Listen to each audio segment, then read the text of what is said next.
At the end of the school year, you want to archive any of your classes that you have on Google Classroom. So you're going to go to classroom.google.com. You can also click on the little waffle in the top right hand corner to find the Classroom button. And then you see all of your classes. This is any class where you are the teacher or where you have been added from admin, like our ESOL class, our PCMS, the math department, those various classes. So we're just going to archive the ones that we are the teacher. So I'm going to click down here in the bottom right hand corner, Miss Watson Block 1. You see these three little buttons. You're going to click on that and archive. So again, we're going to archive. So any class files that you have are still available in the Classroom folder on Google Drive. Those classes just will no longer be available here in your Google Classroom. That way it cleans it up and it's real nice and neat. You can restore them if you need something, but all the files are on Google Drive, so you don't really need them. Once you've archived your classes, you're going to click on the plus in the right hand corner, and you're going to click on Create Class. The class name, your name, and the block.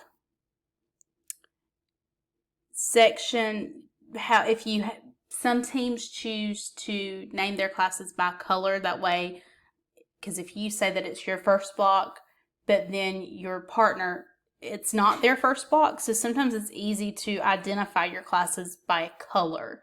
So we are the All-American Bears. For our team this year, we had 3 classes and we had red, white, and blue. So we called them by the specific color instead of saying block 1.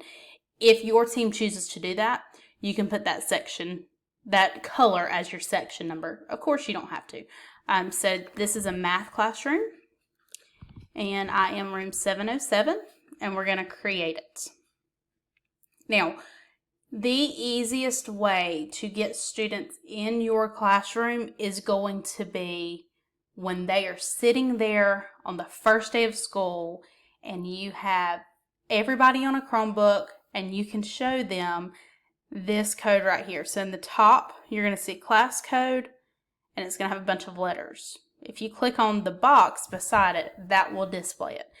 So when you have kids come into your classroom, have them log into Google Classroom using their school email address and password, and then you're going to pull this up.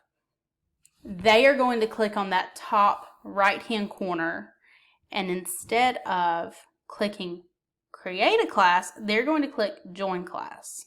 So the students would click here, they would click Join Class, and it's going to ask for the code.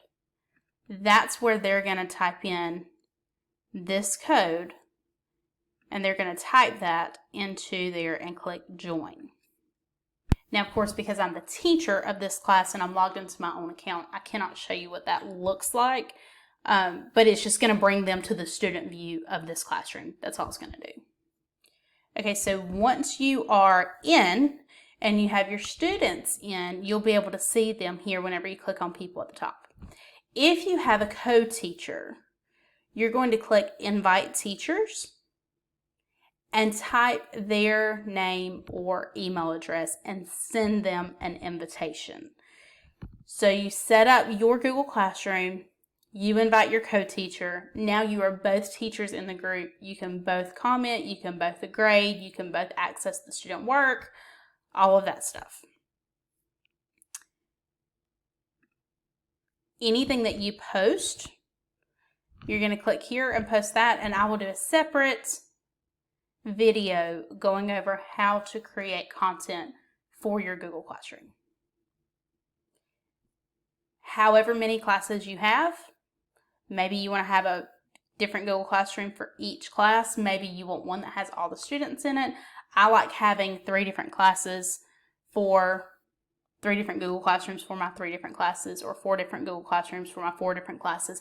I like having one per block. But some teachers like having one where all their kids are in the same area. That's completely up to you how you want to do that.